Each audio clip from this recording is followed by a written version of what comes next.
अंकुश राजा का एक लाजवाब सॉन्ग आप लोगों के बीच में आ गया है। जी हाँ दोस्तों, आपका स्वागत है बाबा खबरी पर और ऐसे भोजपुरी अपडेट आपको यहाँ मिलते रहते हैं।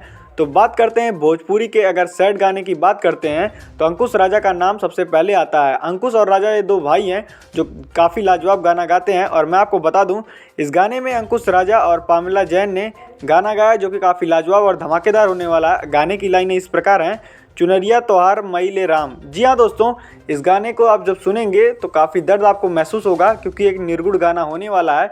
और अंकुश राजा काफ़ी लाजवाब तरीके से इस गाने को रिप्रेजेंट किए हैं आप लोगों के बीच में। और इस गाने को रिलीज हुए अभी कुछ टाइम हुआ है और काफ़ी ज़्यादा रिस्पांस पब्लिक का मिल रहा है, यानी कि गाना काफ़ी लाजवाब और धमाकेदार है।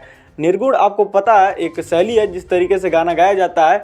और वैसे भी आपको पता है अंकुश राजा का जब गाना आता है तो मार्केट में बवाल मच जाता है। और अंकुश राजा के साथ साथ इस गाने में पामेला जैन आपको देखने को मिलेंगी जो कि काफ़ी लाजवाब गाना गाती हैं। तो आप अगर इस गाने को नहीं सुनी है तो जाए जल्दी सुन के हमें बताइए आपको ये गाना कैसा लगा। तो चलिए फिलहाल के लिए बस इतना ही, मिलते हैं आपसे नेक्स्ट वीडियो में। हमारी वीडियो पसंद आई हो तो लाइक शेयर सब्सक्राइब जरूर कर लीजिएगा।